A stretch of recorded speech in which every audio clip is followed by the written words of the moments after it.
नमस्कार. आज आपण इथे ओल्या बोंबलाचं झणझणीत असं तिखलं बनवणार आहोत. अतिशय चविष्ट असं हे तिखलं तयार होतं. तर हे तिखलं तुम्ही अगदी चपातीबरोबर, भाकरीबरोबर किंवा भाताबरोबर सुद्धा खाऊ शकता. अगदी खाल्ल्यानंतर चव विसरणार नाही असं हे तिखलं तयार होतं. तर हे ओल्या बोंबलाचं तिखलं कसं बनवायचं ते आज आपण ह्या रेसिपीमध्ये पाहणार आहोत.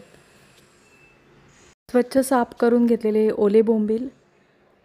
तर इथे आपण आता प्रथम हे बोंबील मॅरिनेट करून घेणार आहोत. तर इथे आपण चवीनुसार मिठाचा वापर करणार आहोत. चवीनुसार मीठ, पाव चमचा हळदीचा वापर करणार आहोत. पाव चमचा हळद, मीठ आणि हळद व्यवस्थित अशी बोंबीलला लावून झालेली आहे. आणि आता आपण इथे 1 चमचा मोठा आपण इथे कोकम आगळचा वापर करणार आहोत. इथे तुम्हाला कोकम आगळ आवडत नसेल तर तुम्ही चिंचेच्या कोळाचा वापर करू शकता.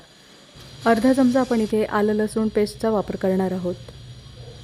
तर इथे आता मीठ, हळद, कोकम आगळ आणि आलं लसूण पेस्ट आपण बोंबीलला लावून झालेली आहे. आणि आता घरगुती लाल तिखटाचा वापर करणार आहोत. 1 चमचा आपण इथे लाल तिखटाचा वापर करायचा आहे. तर साठवणीचा मसाला असतो तो आपण इथे 1 चमचा वापरलेला आहे. लाल तिखट हे तुम्ही तुमच्या आवडीनुसार वापरू शकता. साठवणीचा मसाला नसेल तर तुम्ही कांदा लसूण मसाल्याचा वापर करू शकता. सर्व मसाले इथे बोंबीलला लावून झालेले आहेत. आता फोडणी करून घेणार आहोत. एका पातेल्यात आपण फोडणीपुरतं तेल गरम करून घेणार आहोत. इथे तुम्हाला तेल जास्त वाटत असेल तर तुम्ही फोडणीला तेल कमी वापरलं तरीसुद्धा चालेल. 7 ते 8 लसूण पाकळ्या आपण इथे ठेचून घेतलेल्या आहेत. लसणाचा रंग बदलेपर्यंत आपण लसूण छान परतवून घेतलेला आहे. तर आता लसूण परतवून झाल्यानंतर 1.5 चमचा आपण इथे साठवणीच्या मसाल्याचा वापर करणार आहोत. गॅसची फ्लेम स्लो ठेवून आपण फोडणी करून घेणार आहोत. तर इथे साठवणीचा मसाला छान परतवून झाल्यानंतर आपण आमसूला पाण्यामध्ये मिक्स करून इथे आपण अर्धी वाटी पाण्याचा वापर केलेला आहे. आणि बारीक चिरलेल्या कोथिंबीरीचा वापर करणार आहोत. तर हे तिखलं जास्त पातळ नसतं, साधारण घट्ट असतं. तर इथे आता चवीनुसार मिठाचा वापर केलेला आहे. बोंबील मॅरिनेट करताना सुद्धा आपण मिठाचा वापर केलेला आहे. तर इथे आपण हे तिखलं बनवण्यासाठी जास्त पाण्याचा वापर न करता कमी पाण्याचा वापर करून हे तिखलं बनवलं जातं.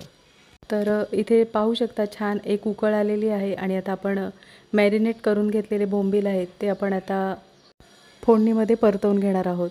तर इथे ज्या भांड्यामध्ये आपण हे बोंबील मॅरिनेट करून घेतलेले त्याच भांड्यामध्ये आपण थोडंसं पाणी घेऊन भांडं स्वच्छ धुवून घेणार आहोत. तर इथे आपण अगदी थोडंसं पाण्याचा वापर करणार आहोत कारण बोंबील शिजायला फारसा वेळ लागत नाही. तर एकदा अशा पद्धतीने आपण आता बोंबील ढवळून घेणार आहोत. अगदी हलक्या हाताने बोंबील व्यवस्थित असे ढवळून घ्यायचे कारण बोंबील पटकन शिजले जातात. त्याच्यामुळे बोंबील जास्त वेळ ढवळलेत तर त्याचा चुरा होण्याची शक्यता असते. आता आपण एक उकळ येऊ द्यायची आहे. एक उकळ आल्यानंतर आपण गॅस बंद करायचा आहे. वरून बारीक चिरलेल्या कोथिंबीरीचा वापर करू शकता. इथे एक उकळ आल्यानंतर आपण इथे गॅस बंद करायचा आहे. अतिशय चविष्ट, झणझणीत, चमचमीत असं हे ओल्या बोंबलाचं तिखलं तयार होतं. नक्की एकदा अशा पद्धतीने हे बोंबलाचं तिखलं बनवून बघा. तर इथे पाहू शकता तिखलं छान उकळलेलं आहे.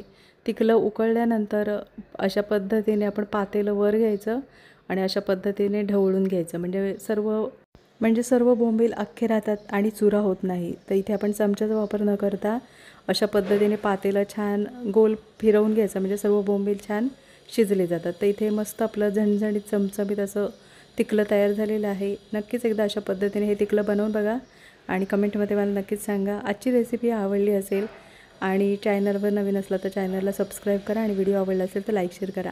पुन्हा भेटू अशाच चमचमीत नवीन रेसिपीमध्ये.